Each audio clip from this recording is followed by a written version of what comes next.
Now, hello and welcome to my channel. In the previous video, we have discussed how to balance an equation and a chemical equation. Okay?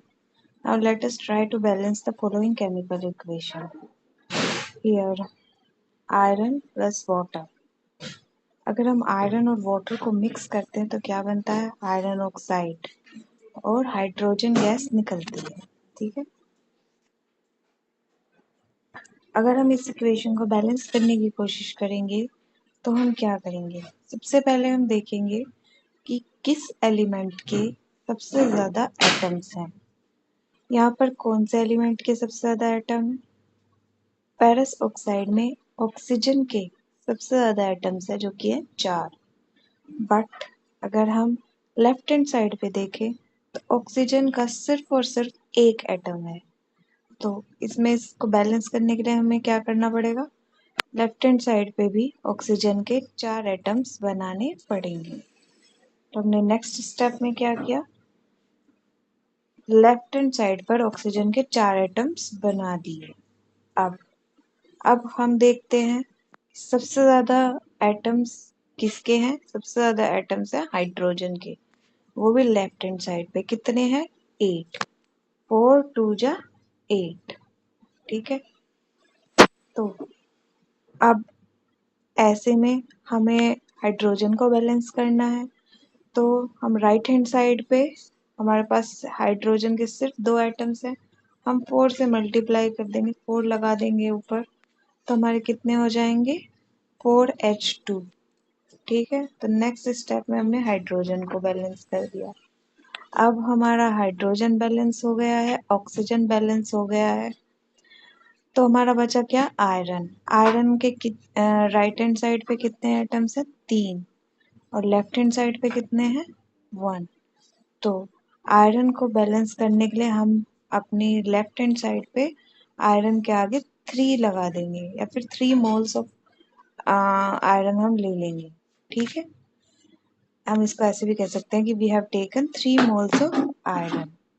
अब हमारी ये equation पूरी की पूरी balance है। Iron के 3 moles हैं, hydrogen के एटम्स कितने हैं? 8, ऑक्सीजन के 4, और इधर भी आयरन के 3 एटम्स हैं, ऑक्सीजन के 4 हैं और हाइड्रोजन के 8 हैं। फाइनली हमारी जो बैलेंस्ड इक्वेशन है वो हमारी बनकर आ गई है। ठीक है, the number of atoms of elements on both sides are equal. This equation is now balanced. ठीक, this method of balancing chemical equation is called hit and trial method, and we make trials to balance this equation by using smallest whole number coefficients.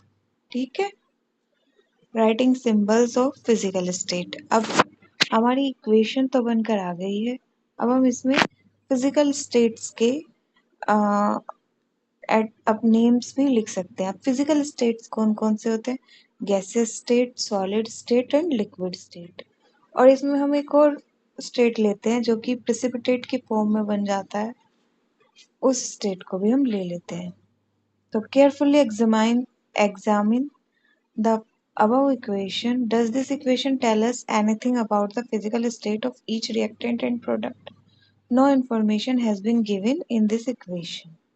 ठीक है, ऊपर वाली equation में कोई भी information physical state के बारे में नहीं दी गई है।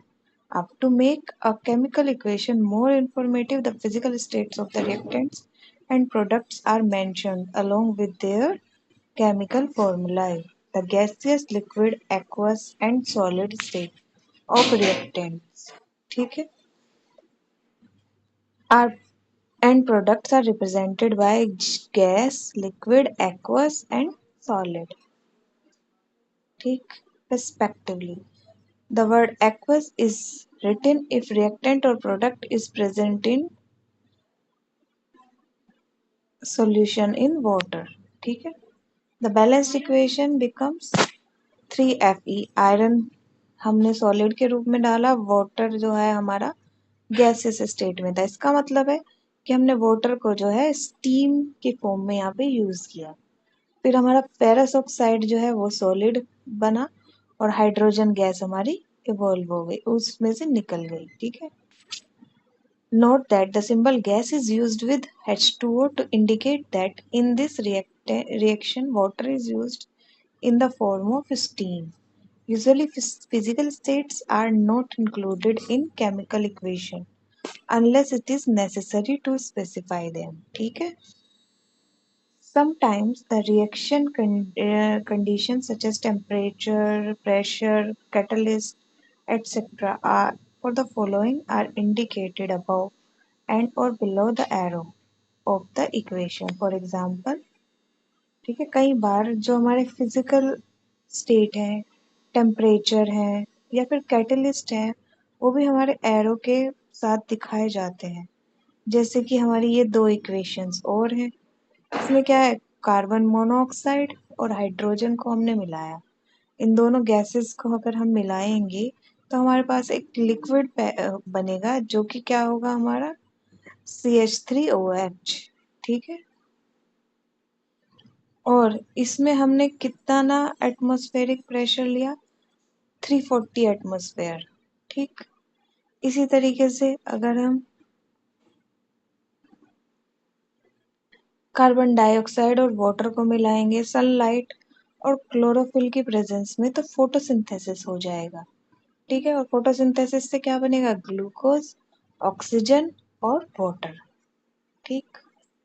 यही ये दोनों इक्वेशंस हमें बता रही हैं। Using these steps can you balance equation 1.2 given in the text earlier. ठीक। अब इक्वेशन 1.2 हमारी कौन सी थी,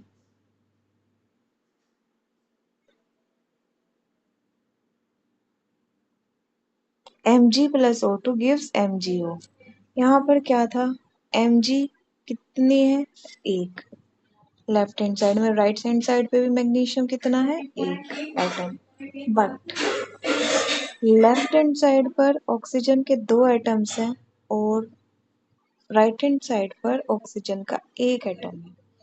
तो हम यहाँ पर क्या कर सकते हैं, अगर हम यहाँ पर लेफ्ट हैंड साइड में भी Mg के मैग्नीशियम के 2 मोल ले लें और राइट हैंड साइड पर भी मैग्नीशियम के 2 मोल ले लें, तो ये क्या बन जाएगा, 2Mg plus O2 gives 2MgO।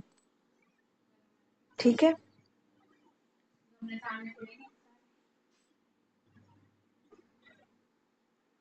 अब यहाँ तक के लिए इतना ही। नेक्स्ट वीडियो में हम बाकी का करेंगे।